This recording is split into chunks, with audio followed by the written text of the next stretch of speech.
reason. Yeah? Umutang ako. Kanino ako umutang?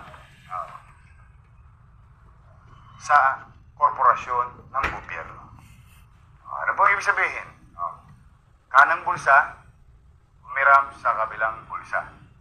Parehong gobyerno. Umutang ako. In fact, dalawa yan eh. Ito, gagana na.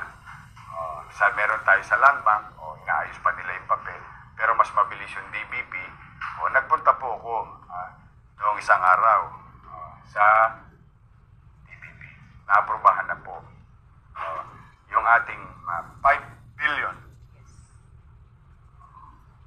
Inutang ko po inutang ko. 5 billion pesos. Yan. Okay, si President Herbosa, saka si Chairman Romulo at top executive ng DBP. Ayan sila lahat, mga board of directors. Ako, ang ganda ko ng seremonya yan. Ayan ngayon, Mayor, ba't ka naman nangutang?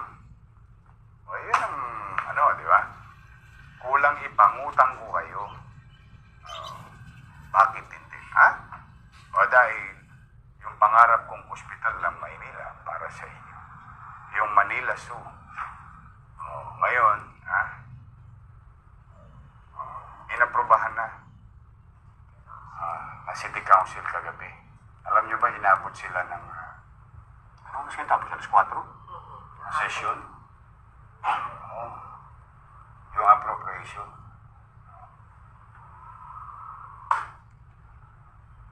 Sa NCT Vertical Housing Program.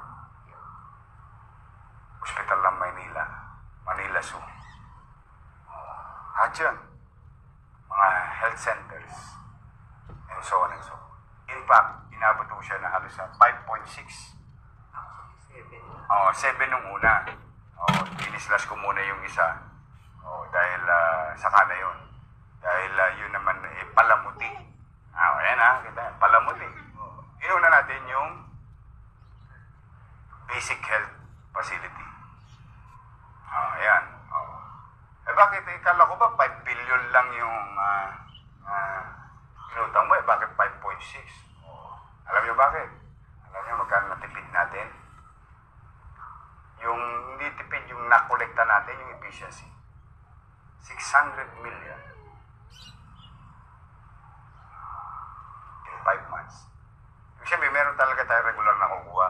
Meron pa talaga tayo dapat makuha na hindi nakuha ng mga kung sino man. Anong dahilan nila? Ewan ko sa kanila. Pero nung tayo naupo, pumasok yung pera. 600 million. Yun, isinama ko yun.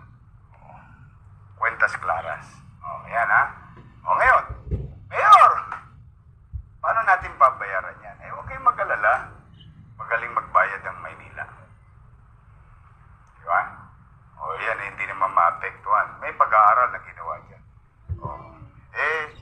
Bakit ba minamadali mo? Ayan.